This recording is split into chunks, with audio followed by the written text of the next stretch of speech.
सबको नमस्ते। ज्ञानी को भी कर्म करने चाहिए, इस प्रसंग में बात चल रही है।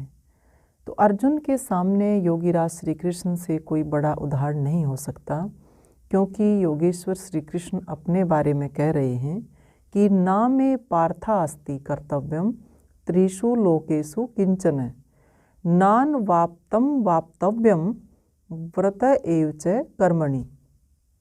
वो कह रहे हैं कि हे अर्जुन, हे पार्थ, मेरे लिए तीनों लोकों में कोई भी ऐसा कर्म नहीं है जो करना आवश्यक हो, और न कोई ऐसा पदार्थ है जो प्राप्त होना चाहिए और पर मुझे प्राप्त न हो, परंतु फिर भी मैं कर्म करने में लगा रहता हूँ।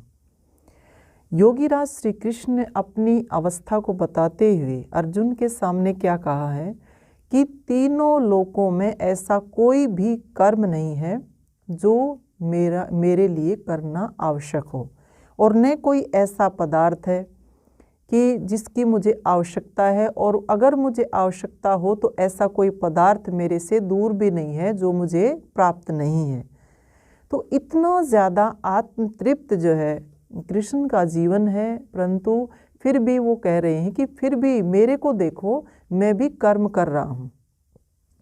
कि आत्म तत्व ज्ञानी जो है कर्म इसलिए करते हैं क्योंकि आप देखिए, दुनिया का सबसे श्रेष्ठ प्राणी मनुष्य है, और मनुष्य के लिए कर्म ही उसका सबसे बड़ा साधन है आगे बढ़ने के लिए। अगर उसने कर्म को छोड़ दिया तो उसकी जो स्थिति है, या हम कहें उसकी तो स्थिति खराब होती ही है, पूरी सृष्टि का जो चक्र है वो भी एक तरह से थमासा लगेगा। क्योंकि जो तत्वज्ञानी होता है वो जो भी कार्य करता है वो ईश्वर की प्रेरणा से ही करता है। वो स्वार्थ से ऊपर उठ करके जीता है।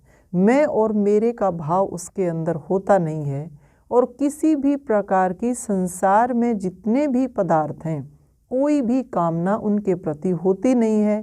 किसी कर्म की, फल की जो लालसा उसके अंदर होती नहीं है।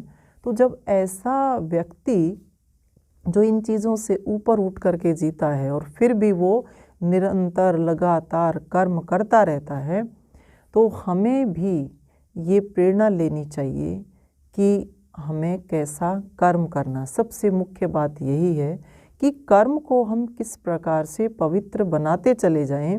ऐसा कर्म जो इस संसार की जितनी भी तुच्छ चीज़ें हैं उनको प्राप्त करने के लिए नहीं, उस ईश्वर के उस आनंद को, उसको प्राप्त करने के लिए निरंतर लगातार हम जब कर्म करते रहते हैं तो ऐसा कर्म जो है वो अनासक्ति भाव से किया जाता है, और ये दुनिया, ये संसार उसके लिए साधन होता है, साध्य नहीं होता।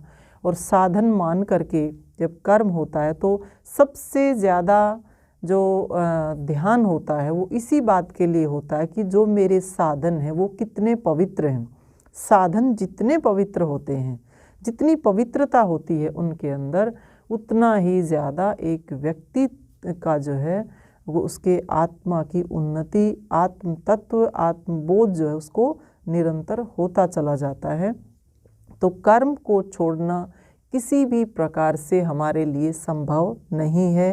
कर्म को छोड़ना मतलब सृष्टि का ये पूरा जो चक्र चल रहा है उसको रोकना होता है, क्योंकि इस पूरे संसार में कर्म करने वाला जो प्राणी है वो मनुष्य ही है, और वही अगर कर्म करना छोड़ देगा तो फिर इस सृष्टि को रचने का जो प्रयोजन है वो एक प्रकार से निरर्थक सा दिखाई देगा।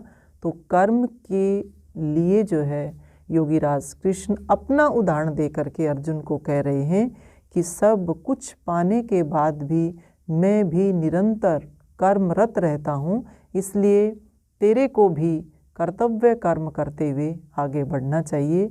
तो ये उपदेश योगीराज श्री कृष्ण अर्जुन को दे रहे हैं। इन्हीं शुभकामनाओं के साथ आप सबका धन्यवाद। सबको नमस्ते।